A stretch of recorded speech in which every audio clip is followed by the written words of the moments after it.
nyo ay yung pure white. Puro pure white tayo para sa mga baguhan. Itong gagawin kong maliit na cabinet na ito ay sasampulan ko sa iyo. Sasampulan ko sa inyo kung maganda ba ang pure white na QDE. Bali, ang ginawa ko sa plywood na ito kasi pag maselan yung plywood, halimbawa kumakatas, pag hindi pwedeng water base, pwede natin gamitan ng purong enamel. Yun ang kaya ginagamitan ng enamel kasi yung mga plywood, halimbawa luma na o kaya may mga sensitive na plywood, nagtutuklap pag water base ang gagamitin.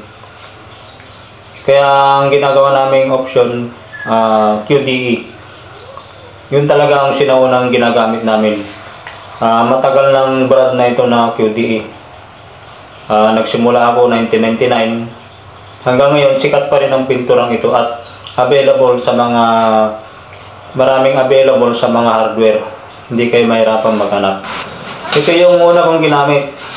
Kasi yung iba, sinasuggest nila ay kinokontra nila itong water base kasi nagtutuklab daw yung plywood. Pero depende sa plywood dyan. Pag alam yung nagtutuklap o na lumulobo, huwag nyo nang gamitin ito. Kailangan lacquer putty. Ito yung unang ginamit ko. Ito yung gagamitin naman natin pang primer. Pwede pa lang. Ito yung gagamitin natin na ito ginagamit to para sa mga kahoy lang. Ito yung pinaka-primer niya. Ito yung magpapaganda sa QDE. Ito pwede nyo gamitin ito, roller, brush. Huwag nyo nang i-spray. Roller o kaya brush. Pero pwede kayong gumamit ng roller na kung gusto nyo talaga makinis. Pwede nyo kalbuhin yung baby roller. Gupitan nyo. Meron ding roller na foam. Parang spray din siya makinis. Yung foam na baby roller. Ito yung flat tool namin na halimbawa ay flat tool. Halimbawa i-direct na natin itong kuan. Para makatipid kayo, i-direct nyo itong Boss Nibble putty na pambata. Kahit 2 mano. Pero yung mga pako niya, kailangan primer niya muna ng epoxy primer. Yung mga pako, ispatan nyo lang. Tapos pag na-ispatan nyo na at napatuyo, 12 oras nyo patuyuin yung pako, ito na yung pambata nyo.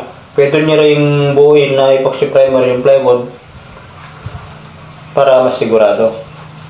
Pero pag gusto nyo magtipid, ispatan nyo lang yung mga ulo ng pako. Tapos ito na yung pang direct na masilya kasi ito makapit ito.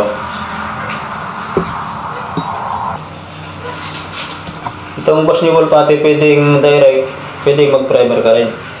Pero pag nagtitipid ka, kahit direct sa konkreto o sa plywood, pwede ito makakapit ito at matigas. Ngayon, pag natapos na ating masilyaan, ito na yung pang primer natin. Pagkatapos maliha, matanggal yung alikabok, ito na ang ipapahid natin. Pwedeng roller, pwedeng brush. Kahit 1 mano o kaya 2 mano, pwede na yon. Pero ang flat tool enamel, kailangan mag-dilute kayo ng paint thinner. Ito yung paint thinner na gagamitin natin. Sa 1 litro, depende sa inyo kung mag-dilute kayo o hindi. Pero pag hindi kayo mag-dilute, medyo malapot. Sa 1 litro, pwede kayong mag-dilute ng paint thinner. Kahit ito sobra kalahating litro, kahit hanggang dito lang.